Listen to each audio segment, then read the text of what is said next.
সম্মানিত ভিউয়ার্স, খেলা তো চরমপন্থায় লেগে গেছে। ৮ দলের সমঝোতা হওয়ার পর এই জামাতে ইসলাম তারা গোপন বৈঠকে বসেছিল আমেরিকার সাথে।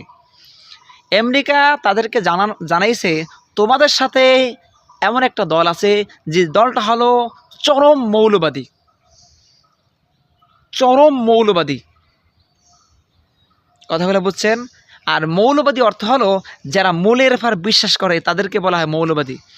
আর চরম মৌলবাদী মানে যে যারা ইসলামকে চরম পন্থায় মানে, কঠিনভাবে মানে, কোনো কিছু ছাড় দেয় না, ইসলামকে কঠিনভাবে মানে, তাদেরকেই বলা হয়, ওদের ভাষায়, পশ্চিমাদের ভাষায় মৌলবাদী বলা হয়।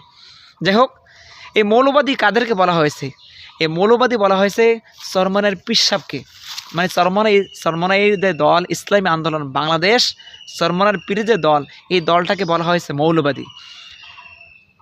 তার মানে চরমনাই যারা করে, চরমনাইয়ের দলটা তারা সক্রিয় করা উচিত তাদের, যে আমেরিকা তাদেরকে বলে তারা ইসলাম, খাঁটি ইসলাম মানে, এবং তারা খাঁটি ইসলাম মানে এটা আমেরিকা বিশ্বাস করে।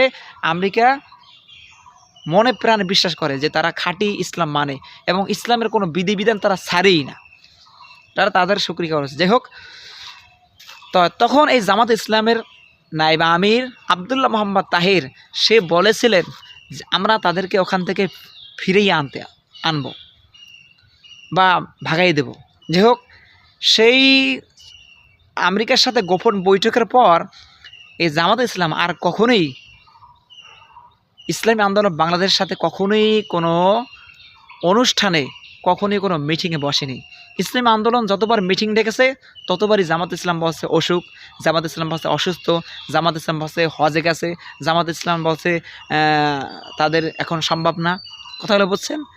আমেরিকার সাথে মিটিং করার পরেই এই সমস্যা শুরু হয়ে গেছে দলের ভিতরে।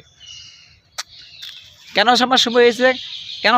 এর সাথে তো আমেরিকা যুক্ত হয়েছে।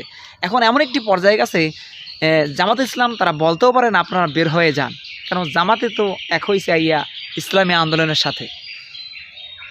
তার মানে তারা আকার ইঙ্গিতে বুঝেই দিচ্ছে যে আপনাদের এখন আমাদের প্রয়োজন নাই। কথাগুলো বুঝছেন? এভাবেই তারা কোনো মিটিংয়ে আর অ্যাটেন্ড করে নাই। কথাগুলো এটা ইসলাম আন্দোলন বুঝতে পেরেছে। যাই হোক, তো গোপনে বৈঠক কিন্তু আমেরিকার সাথে তারা করেছে জামাত। শুধু গোপনে কি আমেরিকার সাথে করে? শুধু আমেরিকার নয়, ভারতের সাথেও তারা এই গোপন বৈঠক করেছে। আর সেই নীল নকশা একই ইসলামী আন্দোলন বাংলাদেশকে একটা সাইড করে রেখেছে, এবং এমন আসন দেওয়া হয়েছে ইসলামী আন্দোলনকে যে আসনে কখনো ইসলামী আন্দোলন 12 দলকা 14 দলকা 20 দলও মিললেও যদি ভোট দেয় তাহলে ইসলামী আন্দোলন কখনো সেখানে এমপি হতে পারবে না। যাই হোক, সে কাহিনী আমরা যাব না। আবদুল্লাহ মোহাম্মদ তাহের কি বলে একটু শুনি আমরা, আসুন।